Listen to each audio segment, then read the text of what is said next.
Eh mga sangkay, gagawa tayo ng chicken asado. Asado, ewan ko ba sa ganon. Yan. Dahil tapos ng Pasko, pag-aralan natin gumawa ng ganyan. Parang style ham. Chicken ham. Ayan, ininit ng kawali. So, ipa-fried muna natin itong chicken. Ano to, buo? Nalinis ko na yan. Ilang araw na kasi to. Freezer ko ulit. Templado. So, let's go. Ayan, mainit ang kawali. So, ipa-fried lang natin. Ganyan natin ilagay. Kasi yan. Karan. Ayan lang natin. Takpan natin. Mahinang apoy lang ang ginawa ko. Hindi yata makakain na Ryan ito. Mahinang apoy lang gawa ko. Ayan mga sangkay, check natin. Tapos balik rin natin.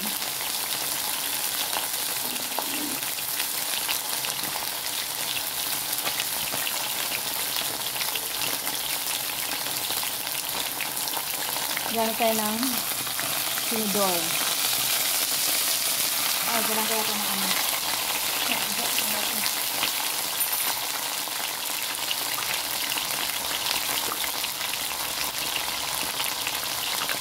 Baliktad natin.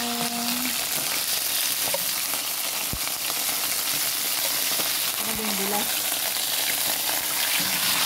Ayan. Pamalit natin.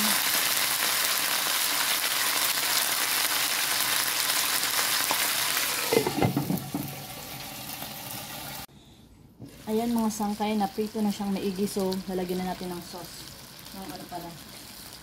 Lagyan natin yung ingredients. Lagyan natin ng pamintang buo ang ginamit ko. Pamintang buo. Ayan, ikalat lang.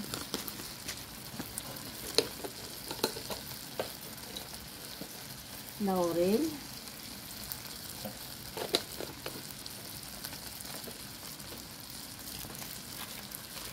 Soy sauce.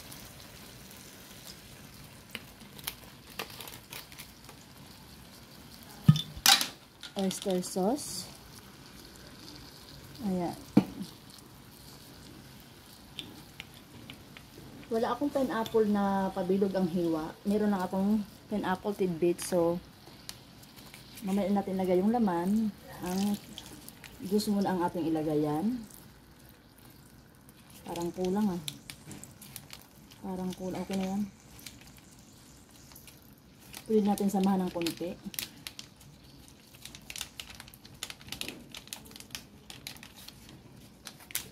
Mamaya iba toppings. Pagluto na.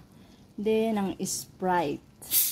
Pwede kayo gumamit ng Coke dito. Pwede ring root beer. Ako, Sprite. Siyempre, hindi natin ubusin kasi marami. Iinumin natin ang tira. Ayan, so dadagdagan natin ng tubig. Lagyan natin ng tubig. Lakasan muna natin ang apoy para kumulo. Skubyara natin. Lagyan din pala natin ng sugar.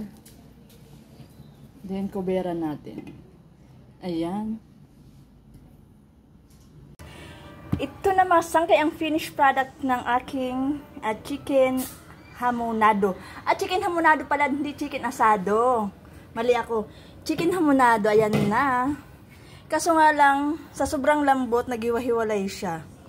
Pero ayan siya, oh. Tadaan! Mukhang masarap, pero yung pinya ko, okay lang yan. Pero kung may pambili kayong bilog talaga na pinya, mas maganda tingnan, yun ang bilhin nyo. Ayan. Tadaan!